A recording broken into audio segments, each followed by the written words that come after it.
Notion d'établissement stable. Définition générale de la notion d'établissement stable. L'établissement stable est défini comme étant toute installation fixe d'affaires par l'intermédiaire de laquelle l'entreprise exerce tout ou partie de son activité. Le modèle de convention de l'OCDE a retenu les conditions suivantes comme caractérisant l'existence d'un établissement stable, à savoir l'existence d'une installation d'affaires. Les caractéristiques de l'installation d'affaires varient d'une entreprise à une autre en fonction de la nature des activités exercées. Il peut s'agir d'un local pour certaines entreprises, d'un terrain ou même d'un matériel ou d'équipement pour d'autres entreprises. La fixité de l'installation d'affaires. Le commentaire du modèle de convention de l'OCDE stipule que l'installation d'affaires doit être établie dans un lieu précis et fixe avec un certain degré de permanence. Le commentaire écarte expressément de la notion d'établissement stable les installations d'affaires à caractère purement temporaire. Troisième critère, l'exercice de l'activité de l'entreprise par l'intermédiaire de l'installation fixe d'affaires. L'exercice d'une partie ou de la totalité de l'activité de l'entreprise par l'intermédiaire de l'installation fixe d'affaires s'entend en termes de réalisation de l'objet de l'entreprise directement ou indirectement, ce qui permet d'appréhender les installations directement productives, les installations non productives directement, mais qui conditionnent l'existence et le développement de l'entreprise. La notion d'établissement stable, telle que définie par les conventions de non-double imposition conclues par la Tunisie, couvre notamment un siège de direction, une succursale, une agence, un bureau, une usine, un atelier, une mine, une carrière, un puits de pétrole ou de gaz, ou tout autre lieu d'extraction de ressources naturelles. Les conventions ont également cité des exploitations et opérations considérées comme établissements stables après satisfaction de certaines conditions, bien que ne répondant pas aux conditions matérielles d'existence d'un établissement stable aux fins d'imposition, et d'autres exploitations ne constituant pas dans tous les cas des établissements stables. Si après des exploitations considérées comme établissements stables, après satisfaction de certaines conditions, chantier de construction, opération de montage ou activité de surveillance s'y rattachant. Définition. L'expression construction couvre la construction de bâtiments, de routes, de ponts ou de canaux, la pose de conduite ainsi que le terrassement et le dragage. Les opérations de surveillance sont définies comme étant les opérations de contrôle technique, contrôle de la qualité, de la conformité d'exécution avec les plans préétablis. Critères d'imposition. Chantier de construction. L'imposition des chantiers de construction dans le pays d'exécution obéit à une condition de durée. Seuls les chantiers dont la durée d'exécution excède une certaine période sont considérés comme des établissements stables. Les opérations temporaires de montage ou les activités de surveillance s'y rattachant sont imposables dans l'État dans lequel elles sont réalisées lorsque leur exécution dépasse une certaine durée ou lorsque leur durée excède une certaine période et que les frais de montage ou de surveillance dépassent un pourcentage, généralement fixé à 10%, du prix des machines ou équipements vendus à l'occasion de la réalisation de ces opérations ou activités. Petit c. Le décompte des jours d'activité d'un chantier. Le décompte des jours d'activité du chantier obéit aux règles suivantes. La période commence à courir à partir de la date du commencement des travaux, des opérations de montage ou des activités de surveillance s'y rattachant, y compris les travaux préparatoires, jusqu'à ce que ces travaux ou opérations ou activités soient terminés, et ce même dans le cas où la période de 6 mois chevauche sur 2 années. Le point de départ du chantier est constitué par la date à partir de laquelle l'entrepreneur commence son activité, même s'il ne s'agit que des travaux préparatoires ou préliminaires. La date de clôture du chantier Le chantier continue d'exister jusqu'à ce que les travaux soient terminés ou définitivement abandonnés. L'achèvement total des travaux est généralement matérialisé par un procès-verbal de réception définitive. Les interruptions pour quelque motif que ce soit, saisonnières, momentanées, entrent dans le calcul de la période de 6 mois.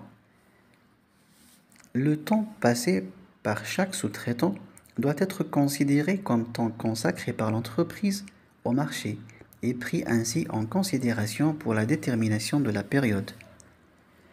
Lorsqu'un chantier prévu initialement pour une période inférieure à celle fixée par une convention de non-double imposition, qui, pour une raison quelconque, sera interrompu pendant un certain temps.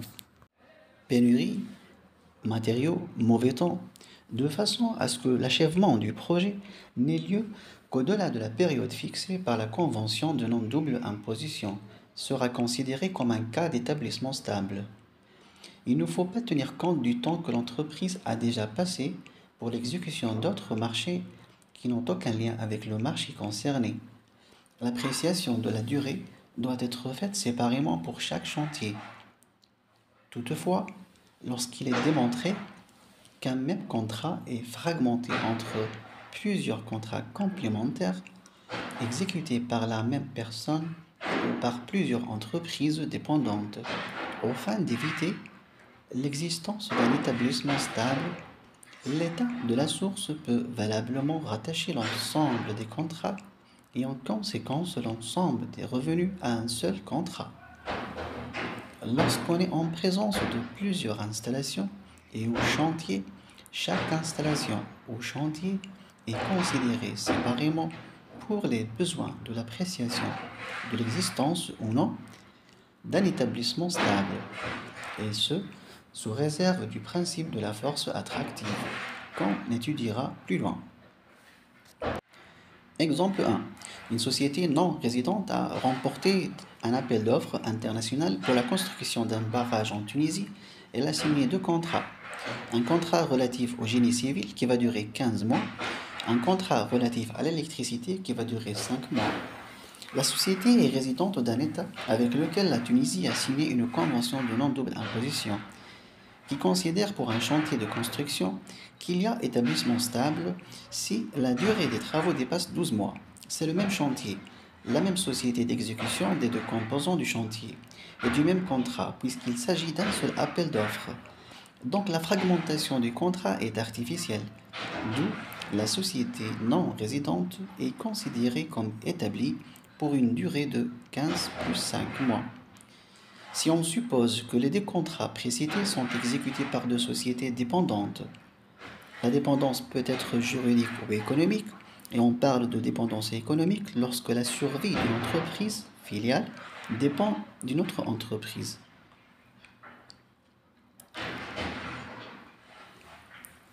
Telle que mère et filiale, on considère également qu'il y a un établissement stable. Exemple 2. On suppose que la société qui va exécuter le composant du génie civil a en parallèle 2 autres chantiers en Tunisie. Un chantier relatif à la construction d'une route qui va durer 11 mois et un chantier relatif à la construction d'une autoroute qui va durer 10 mois. Alors, est-ce qu'on fait le cumul des périodes des contrats pour estimer s'il y a établissement stable? Et sinon, la société non résidente serait-elle considérée établie pour l'ensemble de ces contrats?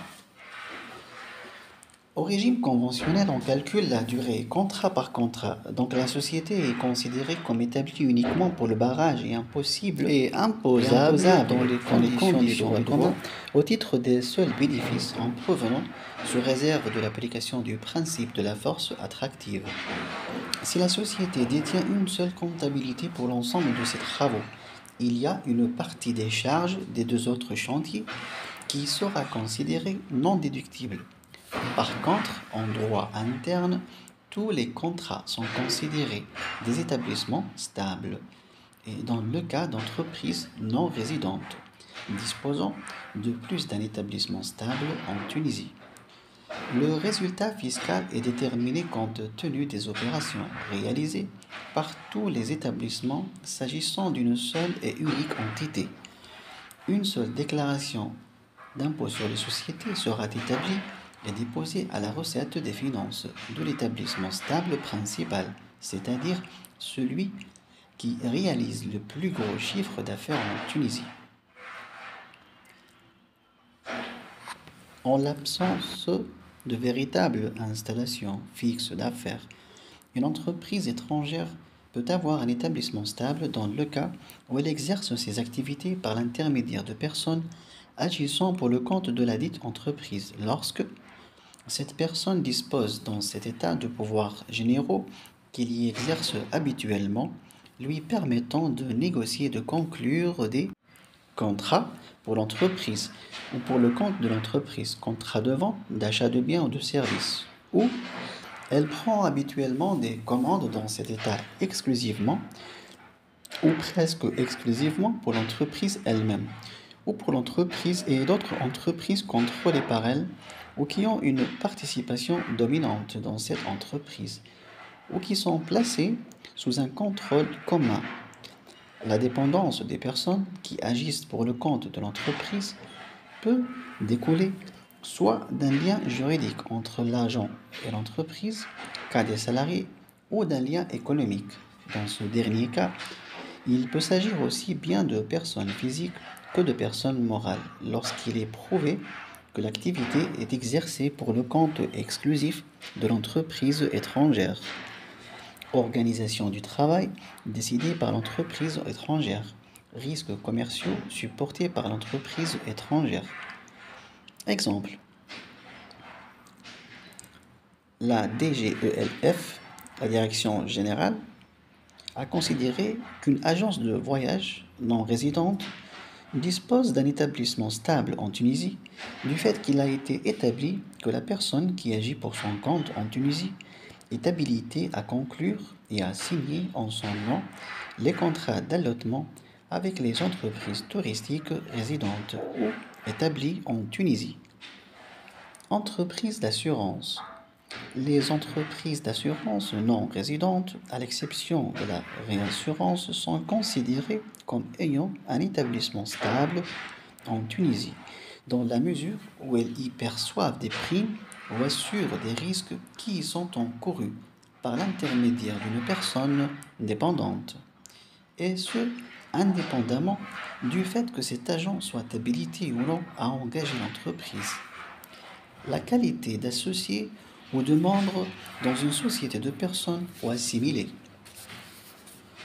Certaines conventions ainsi que la doctrine administrative tunisienne considèrent qu'une entreprise non résidente dispose d'un établissement stable en Tunisie du simple fait de sa qualité. D'associer dans une société de personnes. Les sociétés de personnes sont définies au livre 2 du Code des sociétés commerciales et qui sont de 3 catégories. La société en nom collectif, la société en commandite simple et la société en participation. Et ce, pour l'imposition de la part des bénéfices lui revenant de la société. De membres dans un groupement solidaire, même si la dite entreprise exécute et facture ses propres prestations du groupement, toutefois, ce principe n'est pas applicable pour les entreprises membres d'un groupement qui ne facturent pas des prestations, groupement écran.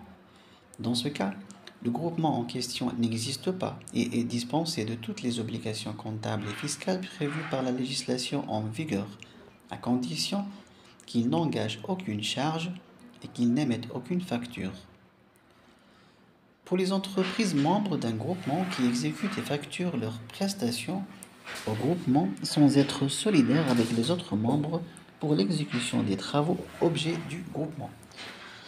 S'agissant dans ce cas d'un contrat de sous-traitance, au cas où la société en participation ou le groupement a pour objet la réalisation d'opérations de construction, de montage ou de surveillance.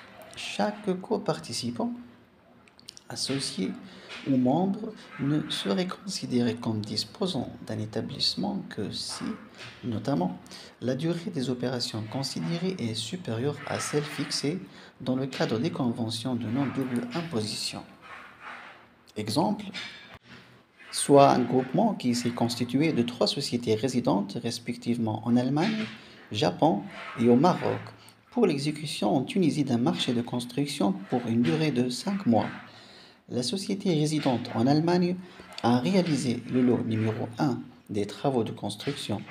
La société résidente au Japon a réalisé le lot numéro 2 des travaux de construction. Et la société résidente au Maroc a réalisé le montage des équipements.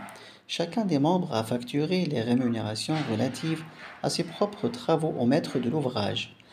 Le régime fiscal des sociétés en question est déterminé comme suit.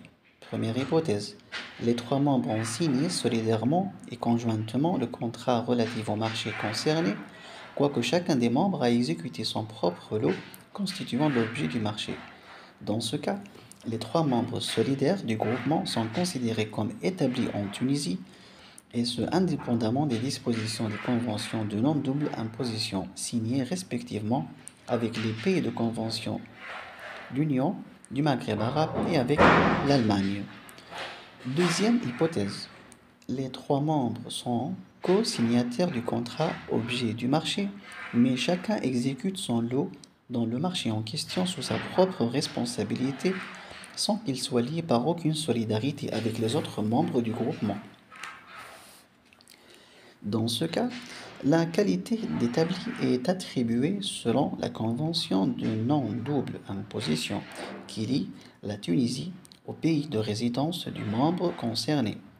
À cet effet, pour la société résidente en Allemagne qui a réalisé le lot numéro 1 des travaux de construction, cette société n'est pas considérée comme établie en Tunisie du fait que la convention de non-double imposition conclue entre la Tunisie et l'Allemagne ne considère comme établissement stable que les chantiers de construction qui dépassent 6 mois. Dans ce cas, aucune imposition n'est due par la dite entreprise au titre des bénéfices réalisés dans le cadre de l'exécution de ces travaux au titre du marché susvisé. 2. Pour la société résidente au Japon qui a réalisé le lot numéro 2 des travaux de construction, cette société est considérée comme établie en Tunisie conformément au droit commun. 3. Pour la société résidente au Maroc qui a réalisé le lot montage des équipements, cette société est considérée comme établie en Tunisie du fait que la convention de non-double imposition signée entre les pays de l'Union du Maghreb arabe prévoit qu'il y a établissement stable si la durée des dites opérations dépasse 3 mois. Pour les autres prestations, certaines conventions de non-double imposition ont prévu des dispositions permettant de considérer qu'une entreprise dispose d'un établissement stable lorsqu'elle réalise dans l'état de la source des services pour une période qui dépasse 6 mois, y compris les services de consultants par l'intermédiaire d'agents ou de fonctionnaires recrutés à cet effet.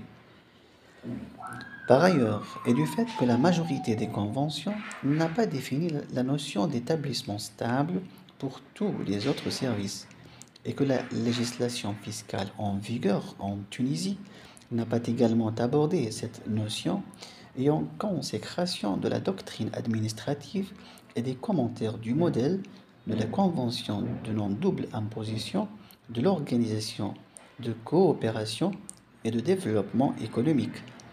Les autres prestations de services sont considérées rendues dans le cadre d'un établissement stable en Tunisie lorsque, petit a, elles sont continues dans le temps, leur durée dépasse 6 mois. C'est ce qui a été confirmé par la lettre de la Direction générale en date du 19 août 2014, par laquelle une société résidente en France fournissant des services d'administration et de gestion à une société résidente en Tunisie a été considérée comme ayant un établissement stable en Tunisie du fait qu'il a été établi que la durée des prestations de services dépasse 6 mois. Toutefois, la doctrine a retenu que les services de mise à disposition de personnel ne peuvent à eux seuls donner lieu à l'existence d'un établissement stable, quand bien même ils peuvent être assurés en Tunisie pendant une période supérieure à 6 mois. En conséquence de quoi, aucune Imposition ou retenue à la source y afférente ne peut avoir lieu à ce titre en Tunisie. Lorsqu'on est en présence d'une convention de non-double imposition. Par contre, en l'absence d'une convention de non-double imposition, le prestataire du service est soumis à l'impôt sur le revenu ou à l'impôt sur les sociétés en Tunisie dans les conditions de droit commun applicables aux personnes non établies, non domiciliées en Tunisie. Petit b. Elles sont multiples et dépendantes les unes des autres. Toutefois, dans le cas où les prestations en question sont réalisées à partir de l'étranger, sans aucune intervention en Tunisie, ou moyennant des interventions ponctuelles, elle ne sera pas considérée établie malgré la multitude des prestations et leur complémentarité. Exemple 1. Une société résidente aux États-Unis d'Amérique fournissant des services à une société tunisienne pour une période inférieure à 6 mois a été considérée comme ayant un établissement stable en Tunisie du fait de la multiplicité des services rendus à la dite société, qui comprennent des études, des services d'ingénierie, l'élaboration de plans, l'assistance technique, au cours des différentes phases de montage des équipements, supervision, contrôle et la formation du personnel. Exemple 2. Une entreprise non résidente qui a conclu un contrat avec une entreprise résidente en Tunisie, en vertu duquel elle s'engage à réaliser en Tunisie des services d'assistance technique qui couvrent différents volets, assistance dans le domaine administratif, commercial, approvisionnement, informatique, fiscalité, pendant une période de 5 mois. L'entreprise non résidente est considérée exerçant une activité dans le cadre d'un établissement stable en raison de la multiplicité et de la complémentarité de ses prestations réalisées en Tunisie. À cet effet, l'entreprise sera soumise à toutes les obligations comptables et fiscales en vigueur, déclaration d'existence, dépôt de toutes les déclarations fiscales, paiement de l'impôt sur les sociétés, l'obligation d'effectuer les retenues à la source. Petit c. Elle forme un cycle commercial complet. L'exercice habituel d'une activité peut résulter de la réalisation d'un cycle commercial complet d'opérations, alors même que l'entreprise ne posséderait dans le pays concerné aucun établissement ou représentant permanent. Un cycle complet correspond généralement à une série d'opérations commerciales, industrielles ou artisanales dirigées vers un but déterminé et dont l'ensemble forme un tout cohérent. L'exemple le plus caractéristique du cycle complet est celui des opérations d'achat de marchandises suivies de leur revente. Peuvent également constituer un cycle commercial complet les opérations d'extraction, de transformation, de lotissement de terrain, de prestation de services ou les opérations financières, dès lors qu'elles correspondent à l'exercice habituel d'une activité distincte.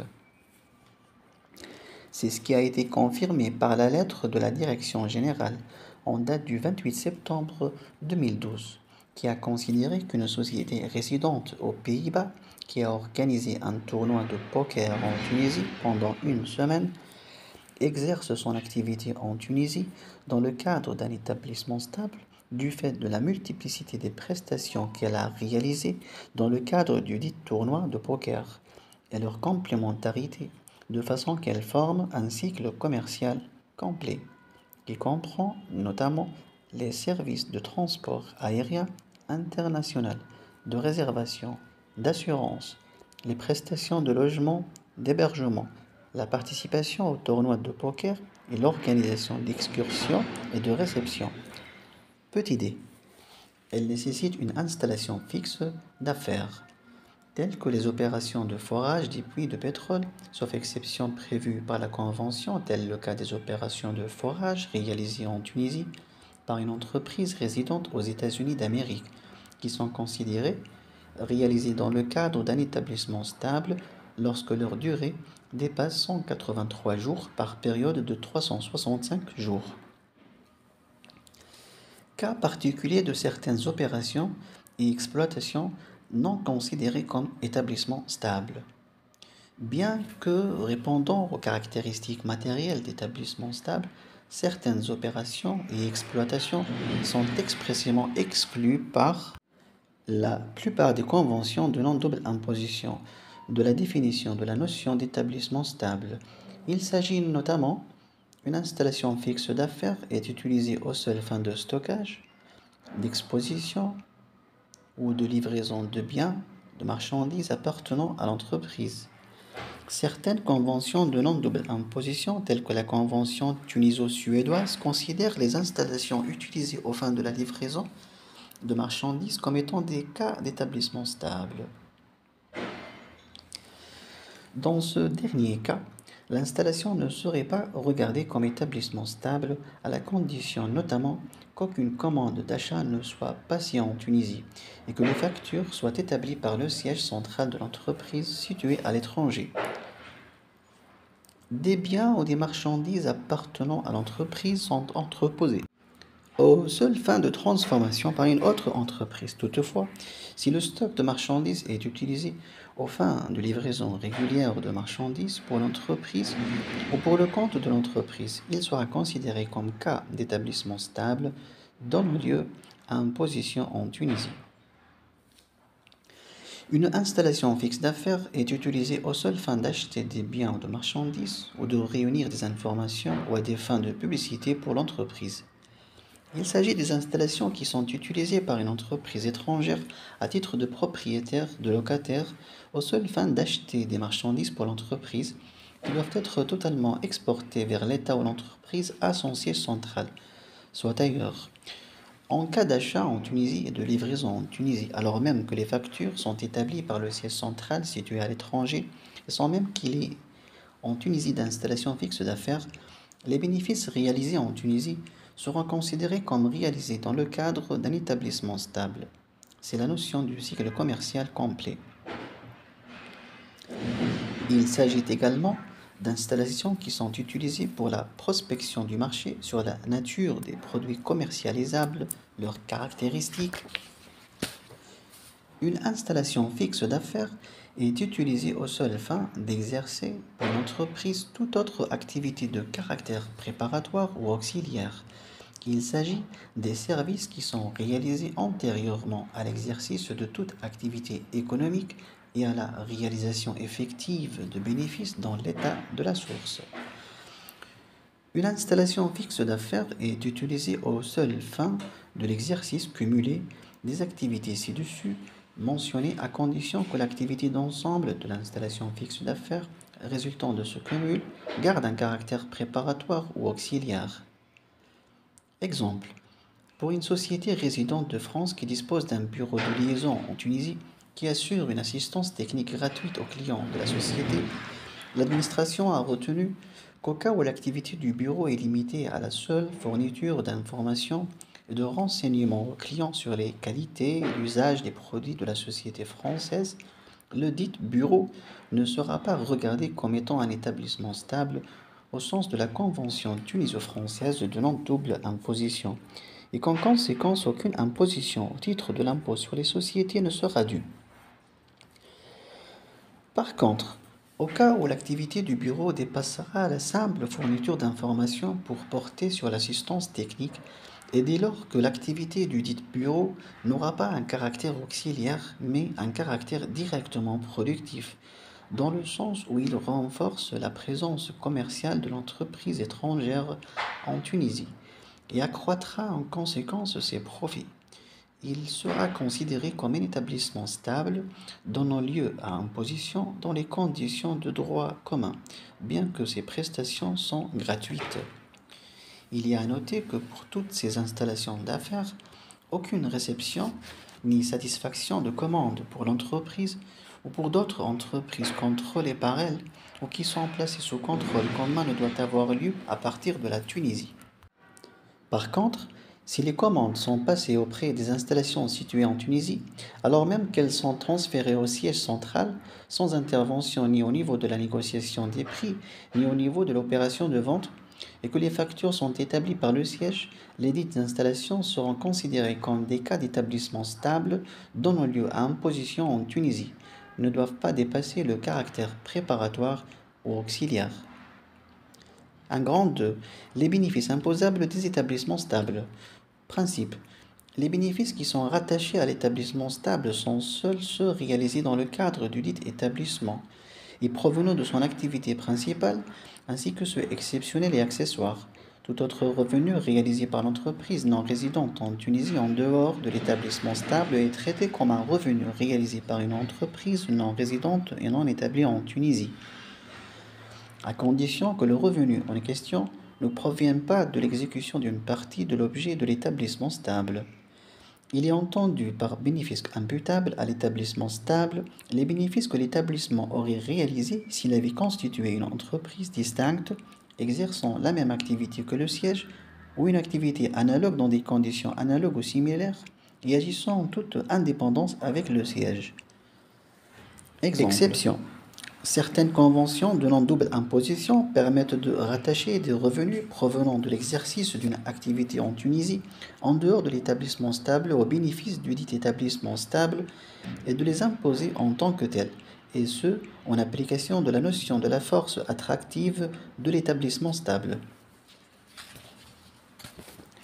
Cette force attractive peut être partielle, en vertu de laquelle ne sont réintégrés au résultat de l'établissement stable que les revenus réalisés par l'entreprise de l'exercice de la même activité que celle de l'établissement stable. C'est le cas dans 3 conventions de non-double imposition, l'Arabie saoudite, le Canada et le Vietnam, où une force attractive globale, en vertu de laquelle sont réintégrés au résultat de l'établissement stable tous les revenus réalisés de l'exercice d'activité en Tunisie par l'entreprise, nonobstant leur catégorie. C'est le cas dans 4 conventions de non-double imposition, le Pakistan, le Norvège, la Pologne et la République hellénique, c'est-à-dire la Grèce. Remarque. La force attractive suivisée ne s'applique que pour les revenus tirés d'activités réalisées en Tunisie. Les revenus provenant de l'exercice d'activité à partir de l'étranger ne peuvent pas être rattachés à l'établissement stable SIS en Tunisie. Un grand 3.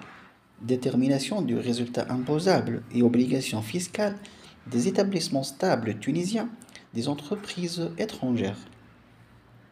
Principe. Imposition sur la base d'obligations comptables conformes à la législation comptable des entreprises. Les obligations comptables et déclaratives.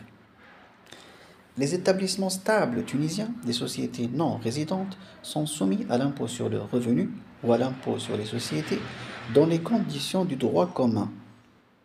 Ils sont donc tenus de respecter toutes les obligations fiscales et comptables qui incombent aux personnes établies en Tunisie, à savoir notamment le dépôt de la déclaration d'existence prévue par l'article 56 du Code de l'impôt sur le revenu et de l'IS, la tenue d'une comptabilité conforme à la législation comptable des entreprises, le dépôt des déclarations mensuelles retenues à la source TVA, le dépôt des déclarations des acomptes provisionnels, le cas échéant, le dépôt des déclarations annuelles de l'impôt sur le revenu ou de l'IS, l'impôt sur les sociétés.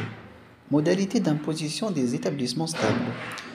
Paiement de l'impôt sur le revenu ou de l'impôt sur les sociétés via le dépôt de déclaration sur la base des revenus ou des bénéfices nets réalisés et retenus à la source sur les sommes revenant à ces établissements stables opérés par les débiteurs selon les taux fixés par l'article 52 du Code de l'IRPP et de l'IS en fonction de la nature de la rémunération, soit 1,5% pour les travaux de construction, opérations de montage et pour les autres services, 5% pour les activités de surveillance et toutes les rémunérations relevant des honoraires. Détermination du résultat imposable de l'établissement stable. Le résultat imposable de l'établissement stable est déterminé sur la base d'une comptabilité conforme à la législation comptable des entreprises et tient compte de certaines spécificités. L'établissement stable peut, sur justification, déduire pour la détermination de ces résultats imposables les charges directes engagées par le siège central de l'entreprise pour le compte de l'établissement stable, cas des services réalisés directement par le siège, L'administration fiscale considère que l'établissement stable ne peut être débité que pour un montant correspondant à un remboursement de frais, objet de note de débit émise par le siège situé en dehors de la Tunisie. Si le siège facture sa prestation de service non pas au prix coûtant, mais avec marge, la marge bénéficiaire ne sera pas déductible, elle sera réintégrée au résultat fiscal. Cas où le siège situé à l'étranger a fait faire le service au profit de sa succursale. Au cas où le siège situé à l'étranger a fait faire le service au profit de sa succursale par une entreprise tierce, la note de débit émise par le siège doit être accompagnée de la facture adressée par le fournisseur de la prestation au siège. Seul le montant figurant sur la facture peut faire l'objet de déduction. Petit b.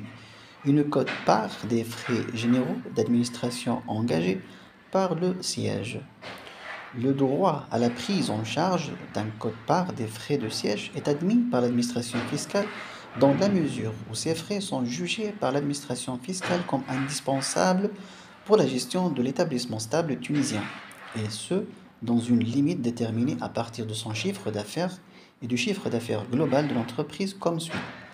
Frais généraux d'administration fois le chiffre d'affaires de l'établissement stable, le tout divisé par le chiffre d'affaires global de l'entreprise.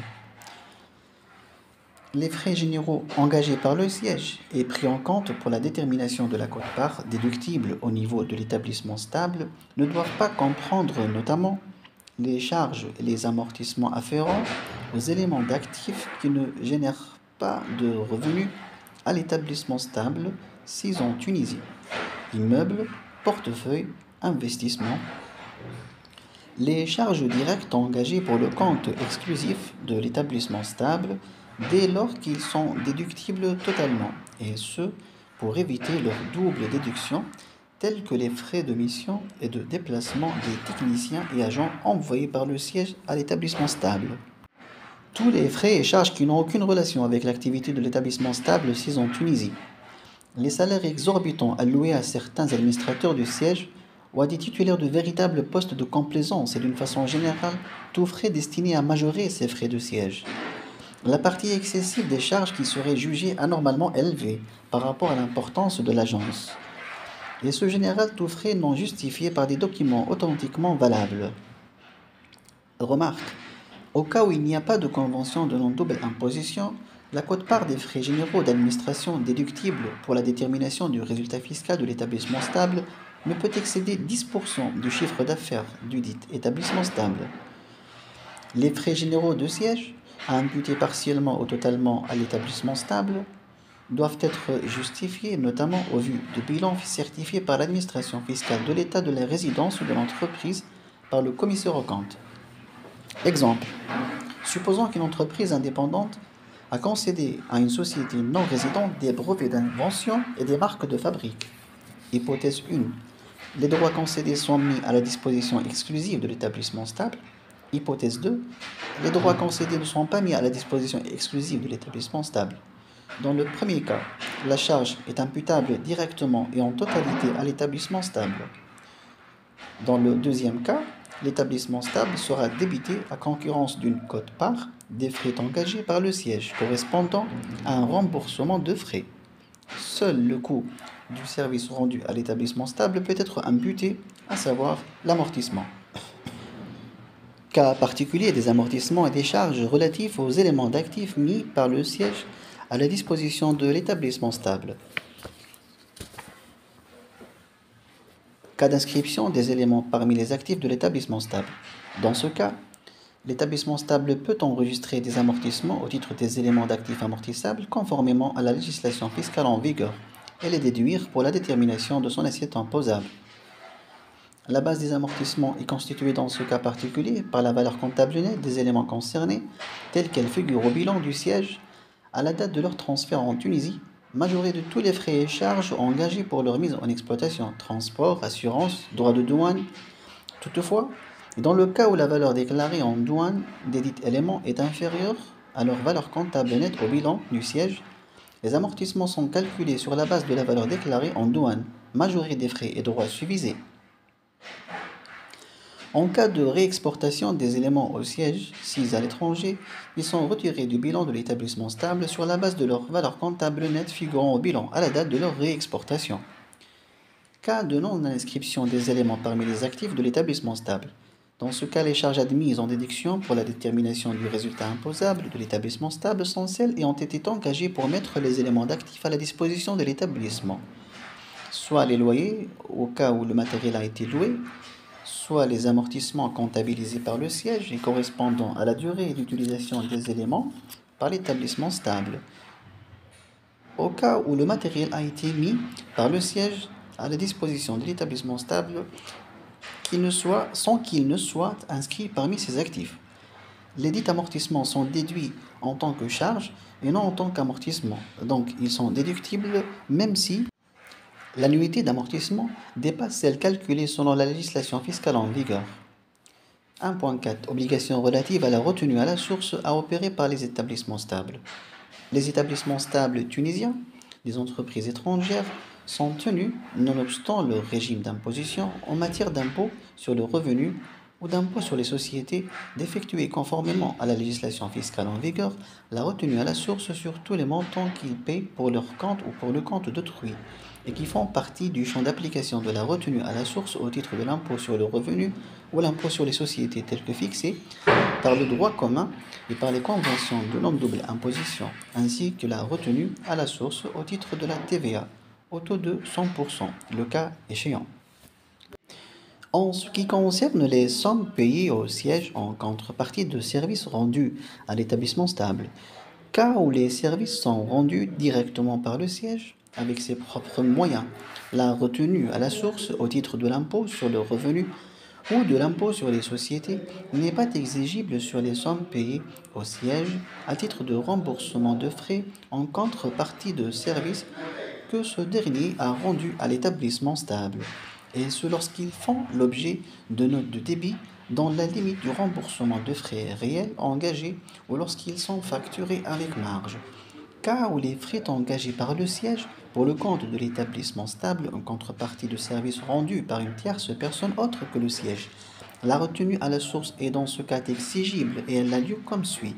Conformément au droit commun, lorsque le prestataire du service est résident ou établi en Tunisie ou résident dans un État n'ayant pas conclu une convention de non-double imposition avec la Tunisie.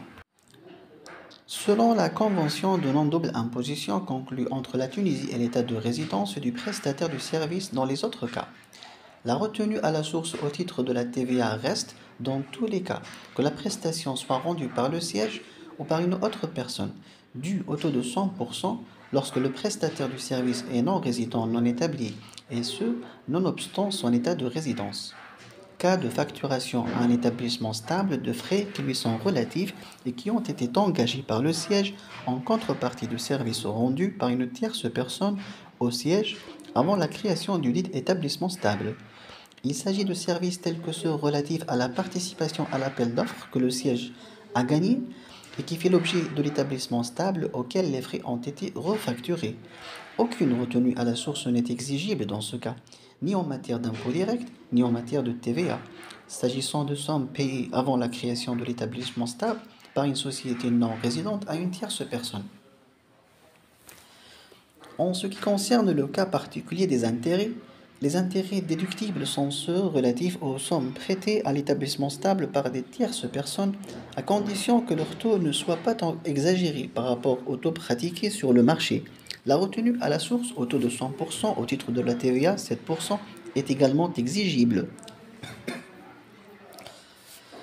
Toutefois, les sommes versées à l'établissement stable par le siège ne nécessitent pas le paiement d'intérêts s'agissant de la même entité juridique. Donc aucune charge d'intérêt ne peut être déduite et aucune retenue à la source n'est à opérer, ni en matière d'impôt direct, ni en matière de TVA. Dérogation. Imposition sans obligation comptable conforme à la législation comptable des entreprises. Établissement stable dont la durée ne dépasse pas 6 mois. Lorsque la période d'exercice de l'activité des établissements stables ne dépasse pas 6 mois, des établissements stables tunisiens, des sociétés non résidentes dont les activités ne dépassent pas en Tunisie 6 mois sont dispensés de la tenue d'une comptabilité conforme à la législation comptable des entreprises, du dépôt de la déclaration de l'IR et de l'IS. Toutefois, ces établissements stables demeurent soumis à l'obligation d'effectuer et de reverser les retenues à la source dans le cas où ils paient des montants passibles de la retenue et de déposer les déclarations mensuelles relatives notamment à la taxe sur la valeur ajoutée et aux autres droits et taxes assis sur le chiffre d'affaires, à la taxe de formation professionnelle, à la contribution au fonds de promotion de logement pour les salariés et à la taxe sur les établissements à caractère industriel, commercial ou professionnel. Modalité d'imposition. L'imposition se fait par voie de retenue à la source libératoire au titre des sommes leur revenant selon les taux spécifiques suivants. 5% du chiffre d'affaires brut pour les travaux de construction, 10% du chiffre d'affaires brut pour les opérations de montage et 15% du chiffre d'affaires brut ou de recettes brutes pour les autres services. Il demeure possible d'opter pour le dépôt de déclaration sur la base des revenus ou bénéfices nets réalisés. Il demeure possible pour ces établissements stables d'opter pour le dépôt de la déclaration de l'IR et de l'IS sur la base des bénéfices nets. L'option pour l'imposition sur la base des revenus aux bénéfices nets réalisés est exercée par voie d'une demande qui doit être déposée à cette fin par les personnes concernées auprès du Bureau du contrôle des impôts compétents et ce lors du dépôt de la déclaration d'existence par la société, par le groupement ou par les membres non solidaires. La demande en question doit être formulée en double exemplaire. Le chef du bureau du contrôle des impôts compétent y appose son visa et remet une copie à l'entreprise concernée qui se charge de la présenter au débiteur des sommes objets de la retenue à la source. Une copie de la demande visée est conservée dans le dossier fiscal de l'intéressé. À défaut de production par l'intéressé de la demande d'option visée par les services du contrôle fiscal, le débiteur des sommes est tenu d'effectuer la retenue à la source au taux de 5%, 10% ou 15% selon le cas. Effet de l'option. En cas d'option pour le paiement de l'impôt sur le revenu ou de l'impôt sur les sociétés sur la base des revenus ou des bénéfices nets réalisés, les dites personnes sont soumises à toutes les obligations fiscales et comptables incombant aux personnes établies en Tunisie, dont notamment la tenue d'une comptabilité conforme à la législation comptable des entreprises, le dépôt de la déclaration d'existence, des déclarations mensuelles, des déclarations annuelles relatives à l'IR ou à l'IS. La retenue à la source est effectuée dans ce cas par le débiteur des sommes selon les taux fixés par l'article 52 du Code de l'IRPP et de l'IS en fonction de la nature de la rémunération, soit 1,5% pour les travaux de construction, opérations de montage et pour les autres services, 5% pour les activités de surveillance et toute rémunération relevant des honoraires. 2.2. Établissement stable des personnes physiques exerçant une activité indépendante. Les personnes physiques non résidentes qui exercent une activité indépendante en Tunisie dans le cadre d'une base fixe sont soumises à l'impôt sur le revenu sur la base d'une assiette forfaitaire est égale à 80% des recettes brutes avec possibilité d'option pour la tenue d'une comptabilité conforme à la législation comptable des entreprises. 2.3. Établissements stables éligibles au régime d'imposition forfaitaire. Les établissements stables tunisiens des entreprises étrangères peuvent bénéficier du régime forfaitaire lorsque toutes les conditions requises pour ce régime sont remplies. Dans ce cas, ces établissements stables sont imposables sur la base du chiffre d'affaires, et ce, en application des dispositions de l'article 44 bis du Code de l'IRPP et de l'impôt sur les sociétés. Bénéfices réalisés dans le cadre d'une société de personnes et assimilés. Les entreprises non résidentes considérées et établies en Tunisie par leur qualité d'associées dans une société de personnes et assimilées sont soumises à l'impôt sur la base de la quote-part des bénéfices leur revenant de la société tels que dégagés par la comptabilité tenue par la société. Toutefois, ces établissements stables peuvent tenir une comptabilité conforme à la législation comptable des entreprises pour pouvoir déduire les charges engagées par le siège pour leur compte et pour la déduction de la quote-part des frais généraux le cas échéant. Sous-section 2. Dérogation au principe d'imposition selon le critère de l'établissement stable. Les bénéfices réalisés en trafic international maritime et aérien. Principe d'imposition. Par dérogation au principe d'imposition des bénéfices des entreprises selon le critère de l'établissement stable, Les bénéfices réalisés en trafic international maritime et aérien ne sont soumis à l'impôt que dans l'État où le siège de direction effective de l'entreprise est situé. Donc, si elle ne réalise pas des bénéfices autres que ceux provenant du trafic international, elle ne sera de ce fait pas tenue de déposer une déclaration annuelle de l'impôt sur les sociétés et par là même, elle n'est pas tenue de payer le minimum d'impôt sur les sociétés prévu par l'article 49 du Code de l'impôt sur le revenu et de l'impôt sur les sociétés. Remarque 1. Étant précisé que la non-imposition ne porte que sur l'impôt sur les sociétés au titre des bénéfices provenant de l'exploitation en trafic international d'aéronefs, de bateaux ou de conteneurs, et que, étant donné que l'entreprise est établie en Tunisie, elle reste tenue de respecter toutes les obligations fiscales prévues par la législation fiscale en vigueur. De ce fait, tout autre impôt, droits et taxes couverts ou non par les conventions de non-double imposition demeurent dus, tels que la taxe de formation professionnelle, la contribution au fonds de promotion des logements au profit des salariés et la taxe sur les établissements à caractère industriel, commercial ou professionnel au profit des collectivités locales. Remarque 2. La non-imposition s'applique au bénéfice du trafic interne national lorsque le dit trafic interne constitue le prolongement du trafic international. Remarque 3. La non-imposition s'applique également au transport maritime interne réalisé en Tunisie par une entreprise résidente au Royaume-Uni, de Grande-Bretagne et d'Irlande du Nord et établie en Tunisie. Définition de l'expression trafic international. L'expression trafic international s'entend des opérations de transport de personnes et ou de marchandises d'un point en Tunisie à un autre situé dans un autre État et inversement. Il exclut donc tout transport assuré entre deux points situés en Tunisie. Exemple. Une croisière qui commence et se termine dans un État sans arrêt dans un port étranger ne peut pas être considérée comme trafic international.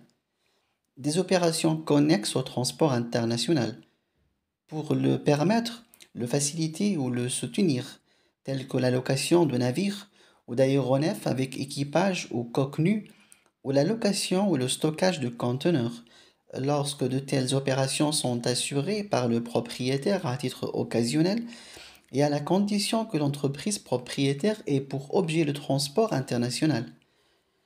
Des activités qui ne sont pas directement liées à l'exploitation de navires ou aéronefs de l'entreprise en trafic international, dès lors que ces activités sont accessoires par rapport à cette exploitation, telles que la vente de tickets pour le compte d'autres entreprises, l'exploitation d'un service d'autobus reliant une ville à un aéroport principalement pour faciliter l'accès des passagers de ces vols internationaux à cet aéroport. La publicité qu'une entreprise peut faire pour d'autres entreprises dans des magazines offerts à bord de navires ou aéronefs qu'elle exploite ou dans ses locaux commerciaux.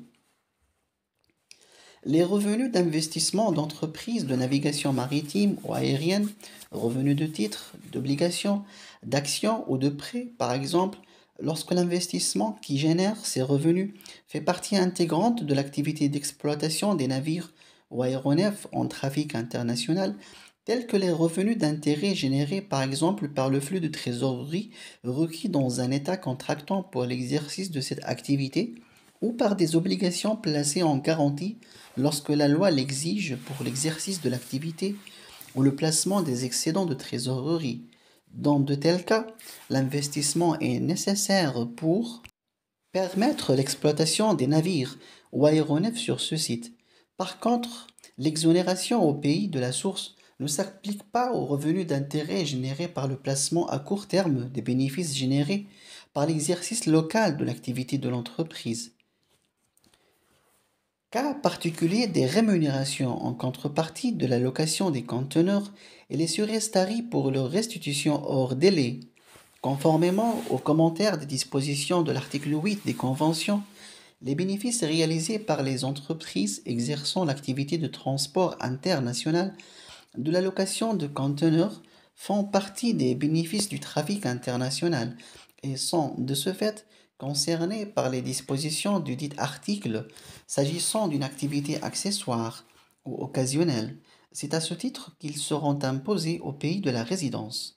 Toutefois, et du fait que certains pays ayant conclu une convention de non-double imposition avec la Tunisie classent les dites rémunérations comme redevances en tant que rémunération payée pour l'usage ou la concession de l'usage d'un équipement commercial. Les rémunérations en question payées à partir de la Tunisie aux résidents des dites pays sont soumises à l'impôt au titre des redevances, et ce conformément aux dispositions de la convention conclue entre la Tunisie et l'état de résidence du bénéficiaire des rémunérations. Ainsi, l'application des dispositions relatives au transport international et par là même la non-imposition en Tunisie des rémunérations payées en contrepartie de la location des conteneurs dans le domaine du transport international est accordée sous réserve de réciprocité, et ce, sur la base d'une attestation délivrée par les autorités fiscales compétentes de l'état de résidence du bénéficiaire des rémunérations justifiant leur non-imposition lorsqu'elles sont payées aux résidents de Tunisie. À défaut d'attestation, les rémunérations en question sont soumises à l'impôt conformément à l'article relatif aux redevances lorsqu'elles ne sont pas réalisées dans le cadre d'un établissement stable dont dispose l'entreprise en Tunisie, et ce, par voie de retenue à la source libératoire selon le taux de la convention s'il est inférieur à 15%. Sont prises en considération pour la détermination de l'assiette de l'impôt de l'entreprise de transport en question lorsque l'entreprise dispose d'un établissement stable en Tunisie. La retenue à la source exigible dans ce cas est de 1,5% et elle est déductible de l'impôt annuel ou des acomptes provisionnels dus par l'établissement stable. Il va sans dire que le même traitement fiscal est réservé aux surestaries exigibles pour restitution des conteneurs hors délai s'agissant d'un complément de rémunération en contrepartie du droit d'utilisation.